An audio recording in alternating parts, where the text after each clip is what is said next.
আগামীকাল ভোটে ফল প্রকাশ, তার আগে বার্নপুরের বাড়ি ময়দানে কালী মন্দিরে পুজো দিলেন আসানসোল উত্তরের তৃণমূল প্রার্থী মলয় ঘটক।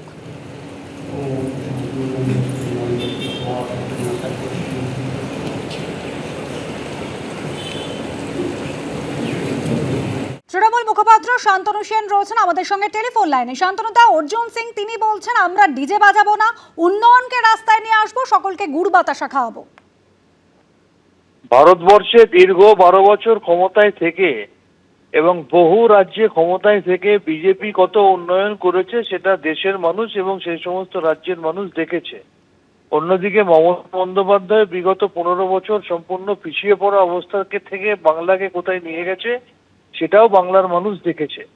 বাংলার 2 লক্ষ কোটি টাকা আটকে রেখে বাংলার 91 লক্ষ মানুষের ভোটাধিকার কেড়ে নিয়ে বাংলা ভাষায় কথা বললে বাংলাদেশি বলে তকমা দিয়ে দেশ থেকে তাড়িয়ে দেওয়ার হুঙ্কার দিয়ে বাংলা সংস্কৃতির যারা আইকন তাদেরকে অপমান করে সামগ্রিকভাবে কেন্দ্রীয় সরকার, পুলিশ প্রশাসন থেকে, সেন্ট্রাল ফোর্স থেকে, ইলেকশন কমিশন থেকে সমস্ত কিছুকে কাজে লাগিয়েও যখন বুঝতে পেরেছে যে আগামী 4 মে মমতা বন্দ্যোপাধ্যায় নেতৃত্বে চতুর্থবারের জন্য তৃণমূল কংগ্রেসের সরকার গঠন শুধুমাত্র সময়ের অপেক্ষা, তখন সেটা বুঝতে পেরে তারা এই ধরনের কিছু কথাবার্তা বলছেন অর্বাচীনের মতো।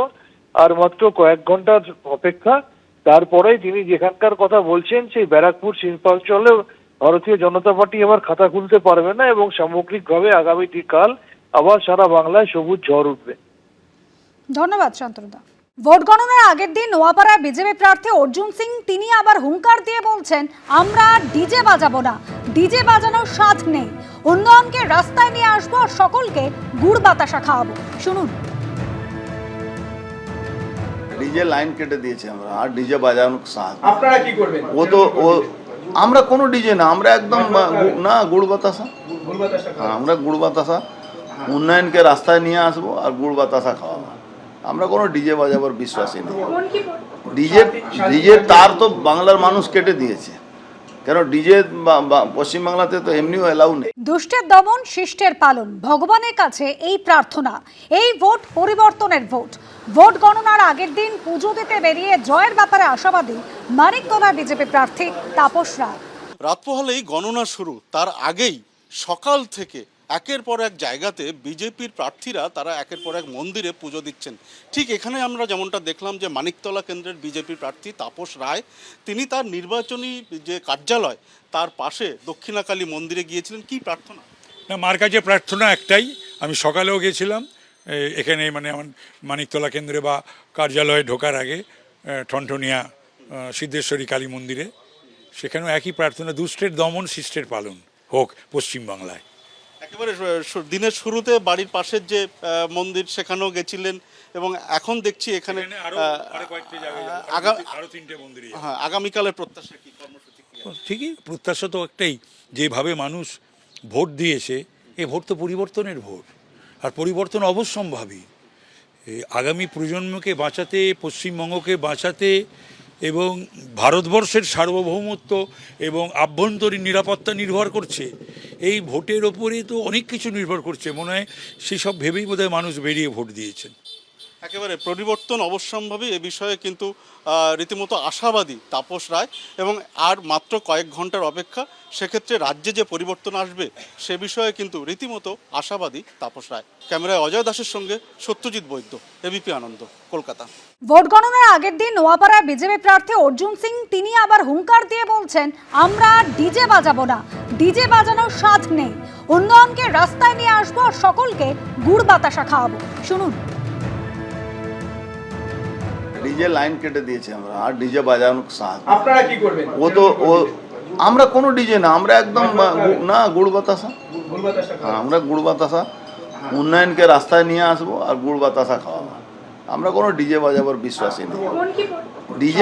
ডিজে তার তো বাংলার মানুষ কেটে দিয়েছে, কেন ডিজে পশ্চিমবাংলাতে তো এমনিও এলাউ নেই। আগামীকাল বিধানসভা ভোটে ফল প্রকাশ, তার আগে সাখাফাত মেমোরিয়াল স্কুলে স্ট্রং রুম পরিদর্শনে ফিরাদ হাকিম।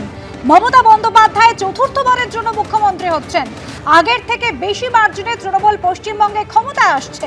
স্ট্রং রুম পরিদর্শনে এসে আর কি বললেন কলকাতা বন্দর কেন্দ্রের তৃণমূল প্রার্থী, শুনুন।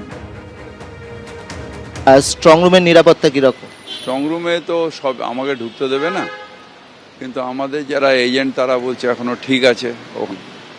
টিভির সামনে আমাদের সারাদিন রাত লোক বসে আছে, সিসিটিভির যে টিভিটা যেটা এসছে, তাই এখনও আমি ডেভিড হেয়ারেও জিজ্ঞেস করে এলাম আমাদের লোকেরা যারা বাইরে রয়েছে, এতেও জিজ্ঞেস করে এলাম আমাদের বালিগঞ্জ গভর্নমেন্টে, এখানেও ওরা ছিল ভেতরে, বললো সিসিটিভিতে ঠিক আছে এখনো পর্যন্ত। কালকেই বোঝা যাবে যে ফলাফল কি হতে যাচ্ছে, কি মনে করছেন আপনারা?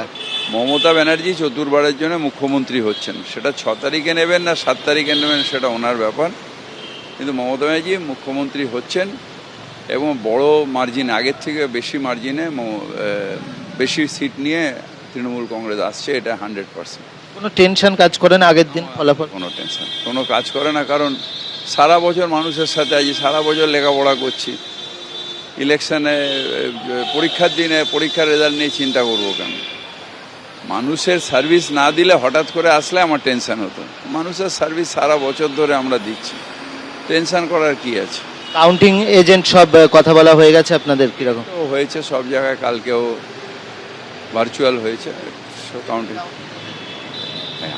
আমি অন্য দলের ব্যাপার নিয়ে বলি না, আমরা আর মানুষকে সার্ভিস দিচ্ছি, মানুষের কাছে একদিনের জন্য প্রতিদান চাই। আমরা দেখছি দুদিকে পাহারা দেওয়া হচ্ছে, ওদিকে তৃণমূলের কর্মীরা পাহারা দিচ্ছেন, আপনি এখানে এসে ঘুরে যাচ্ছেন, মানে এই সতর্কতা কি কারণ? সুনিশ্চিতভাবে যখন একটা ইলেকশন হচ্ছে আমরা সব রকমভাবে আমাদের সংগঠন যেটা আছে সেটাকে কাজে লাগাবো, আমরা সবসময় চোখ খোলা রাখবে, এটাই তো নিয়ম। কি হবে ভবানীপুর?